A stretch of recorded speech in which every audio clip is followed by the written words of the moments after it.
जानिए अपने जीवन में गरीबी और दुख का असली कारण।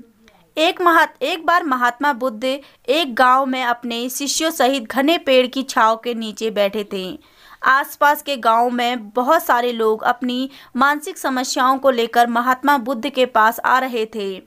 महात्मा बुद्ध उन सब की मानसिक परेशानियों का समाधान कर देते। सब लोग खुशी खुशी अपनी समस्याओं का समाधान पाकर अपने वहां से वापस लौट रहे थे।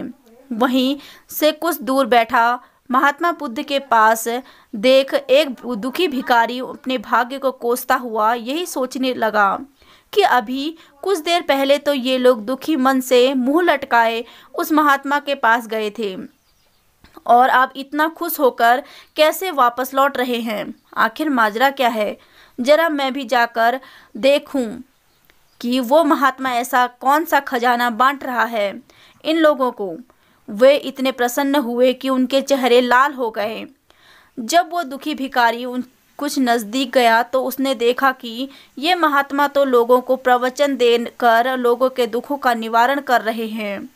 यह देखकर भिखारी का मन में भी तीव्र इच्छा हुई कि क्यों ना वो भी अपने दुखों का निवारण महात्मा को बताए।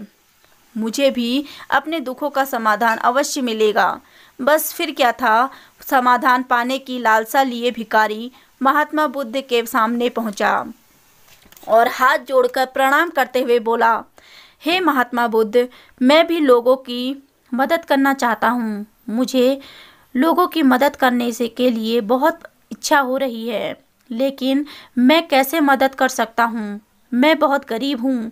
मेरे पास ना तो पैसा है और ना ऐसी कोई चीज़ जिससे मैं किसी की मदद कर सकूँ।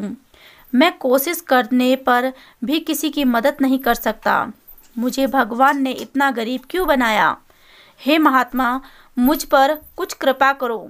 इतना बोलते ही भिखारी रोने लगा। महात्मा बुद्ध बोले, आप बहुत अज्ञानी हैं, क्योंकि आप अभी तक इस भ्रम में जी रहे हो कि आपके पास कुछ नहीं, जबकि दूसरों को कुछ देने के लिए तुम्हारे पास बहुत कुछ है। तुम बिना धन और बिना वस्तु के भी दूसरों की मदद कर सकते हो। तुम्हारे पास जुबान है जिससे तुम मीठे शब्द बोलकर किसी के दुखी चेहरे पर मुस्कान ला सकते हो। इन्हीं शब्दों की ताकत से तुम किसी के भी टूटे हौसले को फिर से मजबूत कर सकते हो। इन शब्दों की शक्ति से आप किसी के भी मन में सकारात्मक विचारधारा का बीज बो सकते हो और उसे गलत रास्ते पर जाने से रोक सकते हो।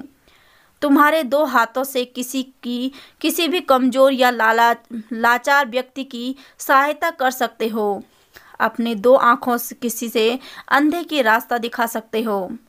तुम किसी के लिए दुआ कर सकते हो या हो सकता है कि तुम उनके बुरे काम में फिर से उनकी मदद कर सकते हो। आप किसी के अच्छे स्वास्थ्य की कामना कर सकते हो, लेकिन अज्ञानतावश तुम अब तक इस बात को समझ नहीं पाए और इस ही भ्रम में अब तक जीते रहे कि तुम्हारे पास मदद करने के लिए कुछ नहीं है। किसी की मदद करने के लिए धन या वस्तु का होना अनिवार्य नहीं है। बिना धन और वस्तु के भी हम कई प्रकार से लोगों की मदद कर सकते हैं। महात्मा बुद्ध के ज्ञान से भरे इस सुंदर शब्द सुनकर भिखारी के चेहरे पर मुस्कान आ गई और वह खुशी से झूमता हुआ वहां से चला गया। इस बुद्ध मॉरल स्टोरी से हमें क्या सीखा?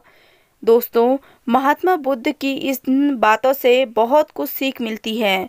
आजकल बहुत लोग यह सोचकर दुखी होते हैं कि मेरे पास ये नहीं है, बल्कि जो उसके पास है उसी में संतुष्ट रहना चाहिए और बिना मतलब के लोगों की मदद करें। इन्हीं से आपका परम सुख प्राप्त होता है। दोस्तों, यह बुद्ध मॉरल स्टोरी आपको कैसी लगी? कमेंट करके ज़रूर बताएं।